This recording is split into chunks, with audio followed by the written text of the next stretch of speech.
陈平、司马南、金灿荣、张维为、胡锡进，实际上他们都不是独立的学者，他背后就是姚锦跟李石墨通过资本所打造出来的新时代的爱国网红。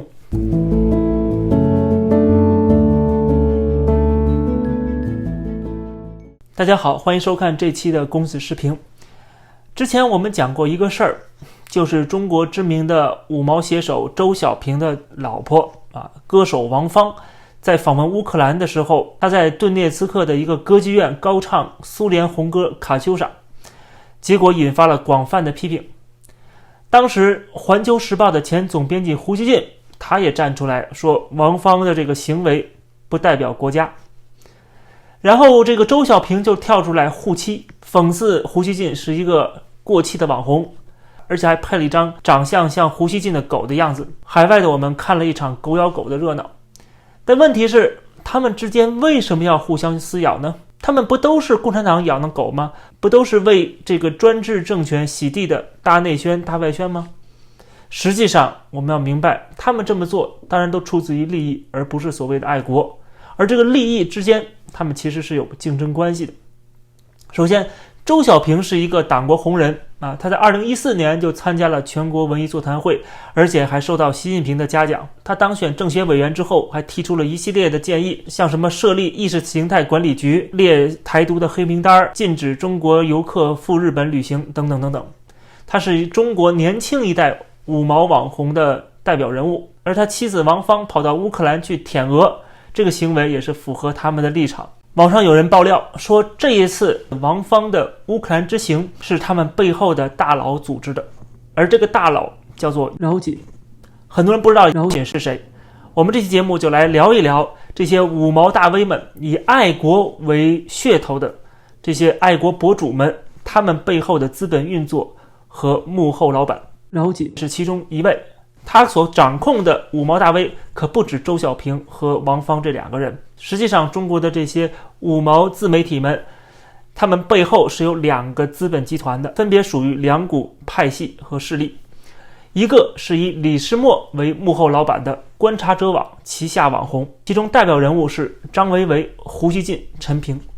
那么另外姚锦，刚才提到的姚锦是另外一个派系的领头人，他旗下的公司叫中艺网天，跟他签约的艺人包括司马南、金灿荣、李毅等等。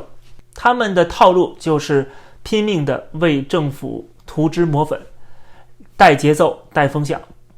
具体的炒作方法基本上就是白加黑，白天去吹捧自己的政府，晚上去抹黑外国政府。我们接下来就来梳理一下他们的发家史。先说姚锦。姚锦算是中国的爱国生意的第一人。在2008年北京举办奥运会的期间，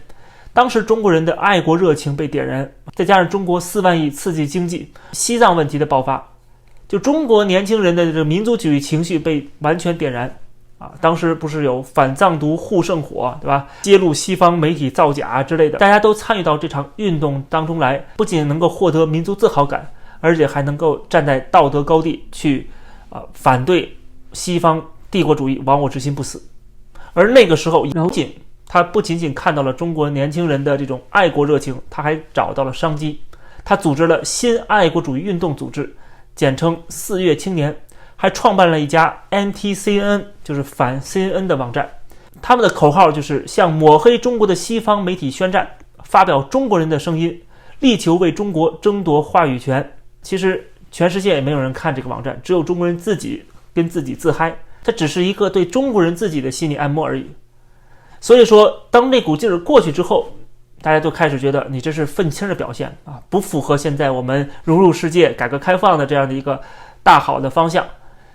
所以说这个民族主义调动不起来了，他的这场炒作就像流星一样一闪而过。其实在2008年那个时候呢，还是改革开放时期，相对来说比今天的言论要自由得多，其实也有很多其他的商机可以去投资。所以当时的资本对 anti-CNN 这种口号这种口嗨没有多大兴趣。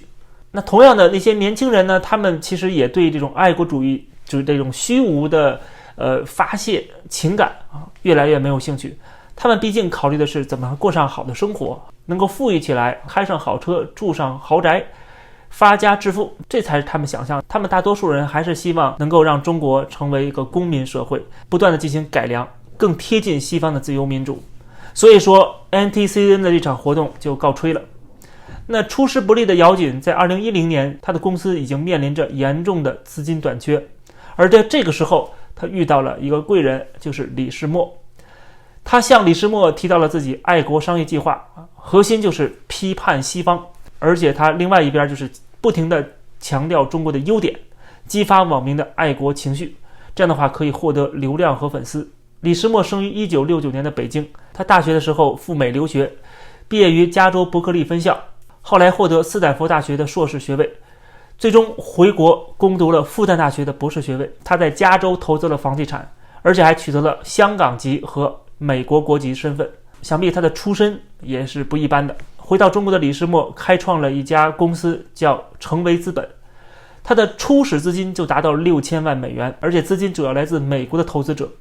大多数都是美籍华裔，甚至这其中还包括了美国前国防部长拉姆斯菲尔德。除此以外呢，李世默还创建了观察者网，他旗下的德以文化传播有限公司还签约了胡锡进。不管是德以文化还是观察者网，其实管理层都是成维资本。据网上可以查到的信息，成维资本管理着20多亿美元的资产，投入了30多个项目，其中比较有名的包括优酷视频、汉庭酒店、哈罗单车，还有华兴资本。从这可以看出，实际上观察者网也好，这些胡锡进这些五毛大佬也好，他们背后是美国资本的运作，是由资本控制的，是他们口上不断辱骂的资本主义。到了2009年，微博就出现了，到2010年就已经有7500多万注册用户了。李世默就发现我们要抓住这个商机，毕竟随着大量的草根网民都开始有发言权了，可以在微博上抒发自己的民族主义情感了，所以他就给姚锦的商业方案投资了1000万人民币。李世默作为一个西方资本主义体制的受益者，他却认可姚锦的这种爱国模式，他主要是出自于商业考量，主要是 money，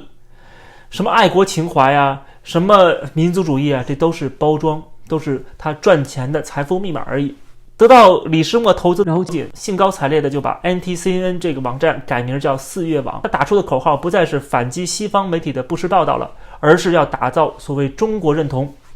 具体方法呢，当然还要继续的批判西方，但是更多的要讲中国的成就和制度创新。但是4月网成立之后也没什么太大的起色，甚至被中国网民去嘲讽。那这个时候姚锦呢就想到了要找几个网红来为他站台，其中就包括司马南和孔庆东。2011年5月，他们成立了辟谣联盟，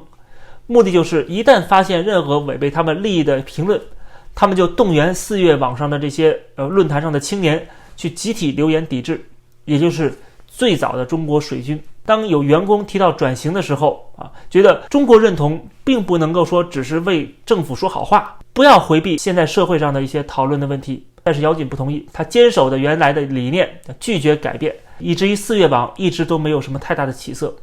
即使司马南去大学演讲，还被网友扔鞋。可以说司马南与姚锦这属于第一次的合作失败了。在此之后，4月网就一蹶不振。姚锦外表上表现的是一个爱国主义者，但很快他就把李世默投资的1000万花光了，财务问题也浮出水面，甚至员工都发现有很多不合规的情况。比如说公司出现2个吃空饷的名额，其中一个名额是姚锦给了自己的表妹，另外还有1层楼房被租出去了，但是租金却没有入账，甚至还有600万元资金的使用情况根本没办法解释，据说是直接被姚锦拿去买车买房了。每次被问到这个问题的时候，有人说姚锦听到之后脸都白了，他的一切做法虽然用了爱国主义作为包装，但是仍然是私利。不过李世默仍然非常看好姚锦的这种商业模式，哪怕是姚锦选择了躺平李世默也开始复制4月网的运营模式，在2012年创办了观察者网。但是跟姚锦不同的是，李世默重点关注的是如何培养跟孵化有影响力的五毛大 V。另外呢，他正好这个成立的契机是中国走向民族主义的一个大趋势。因为08年姚锦创业那时候，什么门户网站论坛贴吧都逐渐的过时了，公众号短视频开始成为自媒体的主流，而李世默正好抓住了自媒体蓬勃发展的一个机会。还有更重要的一点，就是2012年是中国社会的一个巨大的分水岭。当时中国经济处于转型关键期，按照官方的说法是改革开放进入深水区。这个时候很多社会问题都出现了，比如说就业的压力、社会不公平的现象等等。当中国陷入困境当中的时候，那么民族主义就变成了一种回应和泄愤的出口。李世默赶上了这个契机，在2013年6月13号，李世默在爱丁堡的泰德大会上发表了演讲，叫做《中国崛起与原叙事的终结》。他讲述了新中国的2个30年的故事。这场演讲之后，他一炮而红。这时候，复旦大学的教授张维为进入他的视野。2015年底，李世默成为了复旦大学中国研究所的理事兼金主，实际上就是把张维为给包了。2016年初，上海样样文化传播有限公司注册了观视频工作室，公司的股东实际上都是成为资本的合伙人，幕后的大佬实际上就是李世默本人。不久之后，张维为就在观视频工作室发表了演讲，叫做《中国人你要自信》。这场演讲让张维为一炮而红。张维为在视频当中评价农民工这个饭盒加了鸡蛋，说我们的盒饭确实比美国中产阶级吃的还好。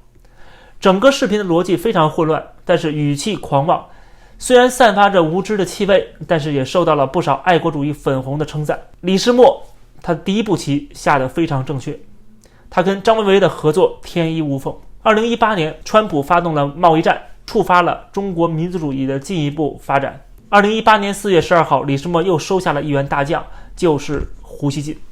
当时胡锡进注册了微信公众号，叫做胡锡进观察。可以说胡锡进的水平并不高，但是他胡搅蛮缠的水平确实不低，就是利用文字游戏，任何尖锐的矛盾他可以左右逢源，在他嘴里都可以出神入化的平息所有的众怒。而且跟姚锦旗下的司马南相比，胡锡进的风评相对来说好一些，主要的工作就是雕盘嘛。后来李世默又收录了第3员大将，就是陈平，他的很多言论也是爆火网络，说中国月入2000元人民币比在美国月入3000美元生活的还要好，说美国才是生活在水深火热之中。说这种话来，当然也对这些中国底层的这个爱国民众进行了全方位的心理按摩。就是这个热度，2020年10月，陈平注册了眉山剑客陈平的公众号，在姚锦和李世默的操刀之下，这些爱国媒体账号如雨后春笋般出现。那么这时候呢，姚锦呢，他其实只有一块金字招牌，就是金灿荣。在2019年3月，中国人民大学的教授金灿荣在香港大学做了演讲，分析中美大事跟世界格局，然后慢慢的走红于网络，所以姚锦就盯上了金灿荣。在同年的11月28号就把他纳入麾下，注册了金灿荣频道。等于现在李世默有了3员大将啊，张维为、胡锡进、陈平。然后姚锦呢，现在只有金灿荣，所以他比较着急，他急于的扩充部队，于是他盯上了另外一个人，就是李毅。姚锦早在2020年3月就注册了公众号李毅看世界，但是跟当时的陈平一样，李毅他就是火不起来，然后他们就出了个主意，让李毅剑走偏锋啊，就学陈平，你就讲一些非常脑残的言论来进行炒作。果然李毅开始不断的说一些非常过激的言论啊，比方说这个疫情，说咱们死了4000多啊，跟没死一样。那相比李世默混得风生水起，姚锦有点甘拜下风。就在2021年的7月份，当时郑州、河南遭遇了洪灾，我们之前讲过，然后金灿荣账号就发文质疑这是美国人搞的鬼，说美国创造了所谓的气象武器。那这种说法当然让人笑到大牙，但是他脑洞大开，吸引眼球。但有人说这实际上是姚锦找人以金灿荣的名义去发表的，连金灿荣本人都不知道这个事儿。那现在姚锦等于是帐下无人了，那怎么办呢？他又把眼光放在了另外一个五毛大 V 的身上，就是司马南。那个时候司马南也只不过是一个过气的网红，他时不时的会发表一些反美的言论，只能算是一个潜在股。比如说在2018年，他曾经说骂美是工作，赴美是生活。于是2021年已经停更了半年之久的司马南抖音账号又开始更新内容了，当然这背后是姚锦的操作。2021年11月22号，司马南在社交媒体上连用7个影片来质疑联想贱卖国有资产。其实这个说法早就在网上出现过，而且联想本身过去是中科院旗下的这个事业部门，这个所有人都知道啊，这是中国转型时期的一个特殊的现象。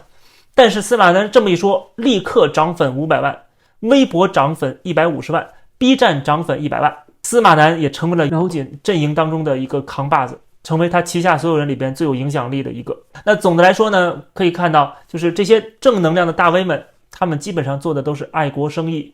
他们吃的是粉红的流量。这些大 V 割韭菜的方式，除了编写吸引眼球的标题，制造争议性的内容，这些都是其次，关键他们故意的利用民族主义、炒作爱国主义这些情感来操控受众，甚至是故意传播虚假信息，不惜用造谣传谣的方式去满足观众猎奇的心理，激发民族仇恨的情感。当然这一切都是符合现在这个政府的需求，所以这个为什么他们到现在为止没有被封号，没有被禁言。所以有人开玩笑说他们是爱国贼，